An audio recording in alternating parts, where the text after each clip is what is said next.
कृषी मंत्री नाशिकला दिवसभर बैठका घेत राहिले आणि अंधार पडल्यानंतर अवकाळी पावसामुळे झालेलं नुकसान बघायला गेले।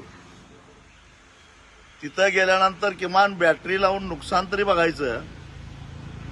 तिथं शेतकऱ्यांच्यावर वाद घातला, आपली अक्कल पाजळली। खरं तर एक बेअक्कल, बिनडोक आणि भंपक माणूस महाराष्ट्राला कृषी मंत्री मिळाला असं म्हणावं लागेल। याच कृषी मंत्र्यांनी शेतकऱ्याची तुलना भिकाऱ्याबरोबर केली आणि आता म्हणतायत की तुमचं कर्ज माफ झालं तर तुम्ही साखरपुड्याला पैसे खर्च करता, तुम्ही लग्नाला पैसे खर्च करता।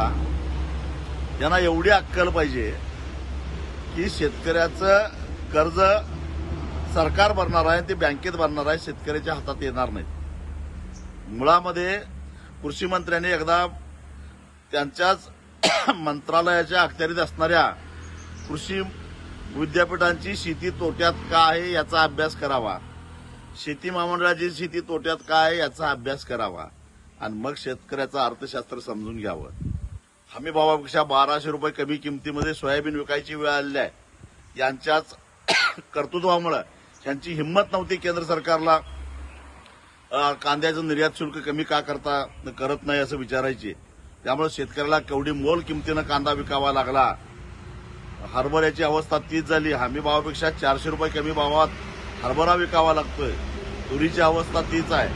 गेल्या वर्षी कापूस आयात केल्यामुळे कापसाला भाव नाही आणि हे आम्हाला अक्कल शिकवायला लागलेत की तुमचं कर्ज माफ करायचं। तुमची अवकात नव्हती, तुमच्यात हिंमत नव्हती, तर शेतकऱ्यांची मतं घेण्यासाठी आमचं सरकार आल्यानंतर तुमचा 7/12 कोरा करतो असं म्हणून शेतकऱ्याला फसवून त्याला गंडवून तुम्ही मतं का घेतली या प्रश्नाचं पहिल्यांदा कृषी मंत्र्यांनी उत्तर द्यावं।